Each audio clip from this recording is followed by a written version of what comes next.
Hydra کی کارروائی کسی ادارے یا فرد کے خلاف نہیں، چیف منسٹر ریونت ریڈی۔ تالابوں اور پشتوں پر تعمیرات کرنے والوں کو بخشا نہیں جائے گا، سکریٹریٹ میں میڈیا سے بات چیت۔ ہائیڈرا کی کارروائیوں میں کسی کو بخشا نہیں جائے گا اور نہ ہی کسی کے خلاف کارروائی میں کوتاہی کی جائے گی۔ چیف منسٹر ریونت ریڈی نے سکریٹریٹ میں ذرائع ابلاغ کے نمائندوں سے غیر رسمی بات چیت کے دوران یہ بات کہی۔ انہوں نے بتایا کہ ہائیڈرا کی کارروائیاں کسی سیاسی جماعتوں کے خلاف نہیں ہیں، بلکہ جن لوگوں نے تالابوں اور پشتوں پر تعمیرات کی ہیں ان کے خلاف کی جانے والی کارروائی ہے، اور اگر میرا افراد خاندان بھی کسی تالاب پر قبضے میں ملوث ہیں تو فہرست فراہم کی جائے۔ خود موجود رہتے ہوئے انہدامی کارروائی کو یقینی بناؤں گا۔ ریونت ریڈی نے کہا کہ کسی مخصوص ادارے یا شخصیت کے خلاف کوئی کارروائی نہیں کی جا رہی ہے۔ ریونت ریڈی نے استفسار کیا کہ شہر حیدرآباد کو سربراہ کیے جانے والے پینے کے پانی کی شفاف بنانے کے لیے حمایت ساگر اور عثمان ساگر کے اطراف موجود فارم ہاؤس کو منہدم کرنا کیا غلط ہے۔ انہوں نے بتایا کہ ان فارم ہاؤس کے ذریعے خارج ہونے والی فضلہ دونوں ذخائر آب کے پانی کو آلودہ کر رہا ہے، جو کہ شہریوں کو سربراہ کیا جاتا ہے۔ انہوں نے واضح کیا کہ ہائیڈرا فی الحال ORR کے حدود میں ہی کام کر رہا ہے۔ انہوں نے بتایا کہ بااثر افراد نے حمایت ساگر اور عثمان ساگر کے اطراف فارم ہاؤس کی تعمیر کے ذریعے غیر قانونی طور پر دونوں ذخائر آب کو آلودہ بنایا ہے، اور اب کانگریس حکومت ہائیڈرا کے ذریعے دونوں ذخائر آب کے پانی کو پینے کے قابل بنانے کے اقدامات کر رہی ہے۔ انہوں نے بتایا کہ حکومت نے سب سے پہلے کانگریس کے سرکردہ سینئر قائد پلم راجو کے فارم ہاؤس کو منہدم کیا ہے۔ انہوں نے استفسار کیا کہ KTR کا فارم ہاؤس اگر لیز پر لیا گیا ہے تو وہ انتخابی حلف نامے میں کیوں درج نہیں ہے۔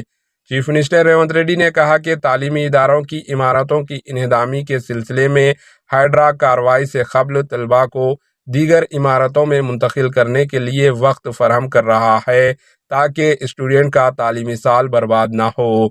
چیف منسٹر ریونت ریڈی نے اس بات چیت کے دوران بیرسٹر اسدالدین اویسی کی جانب سے مجلس بلدیہ عظیم تر حیدرآباد اور سکریٹریٹ کے عمارتوں کے متعلق اٹھائے گئے سوالات کا جواب دیتے ہوئے کہا کہ GHMC کا دفتر اور سکریٹریٹ کی عمارت دونوں سپریم کورٹ کے احکامات کے تحت ہیں۔ انہوں نے رکن قانون ساز کونسل کے کویتا کی شراب اسکیم میں حاصل ہونے والی ضمانتوں کے متعلق استفسار پر کہا کہ گزشتہ عام الیکشنز کے دوران بھارتیہ جنتا پارٹی اور بھارتیہ راشٹر سمیتی نے خفیہ مفاہمات کرتے ہوئے کام کیا ہے، اس لیے سابقہ چیف منسٹر کی دختر کو ضمانت حاصل ہوئی ہے۔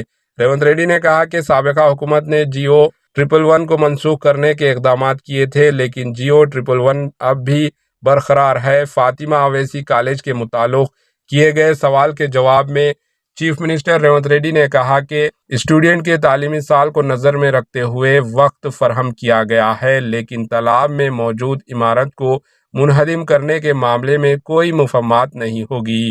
انہوں نے زرعی قرض معاف کے سلسلے میں کیے جانے والے اقدامات کے متعلق اپوزیشن بالخصوص KTR اور ہریش راؤ کی جانب سے اٹھائے جانے والے سوالات پر کہا کہ وہ الزامات عائد کرنے کے بجائے جن کے قرض معاف نہیں ہوئے ہیں ان کی فہرست کے ساتھ متعلقہ ضلع کلکٹر سے نمائندگی کریں تاکہ ان کے قرض کی معافی کو یقینی بنایا جا سکے۔ چیف منسٹر نے ہائیڈرا کی کارروائی میں کسی بھی طرح کی مداخلت سے انکار کرتے ہوئے کہا کہ جس مقصد کے تحت اس شعبے کا قیام عمل میں لایا گیا تھا، اس مقصد کو شعبہ پورا کرنے کی کوشش کر رہے ہیں۔ ہائیڈرا کی کارروائیوں میں مکمل طور پر غیر جانبدارانہ کے ساتھ کام لیا جا رہا ہے اور عدالتی احکام کے مطابق کارروائی کی جا رہی ہے تاکہ کسی کے ساتھ ناانصافی نہ ہو۔ Bureau report AHN news.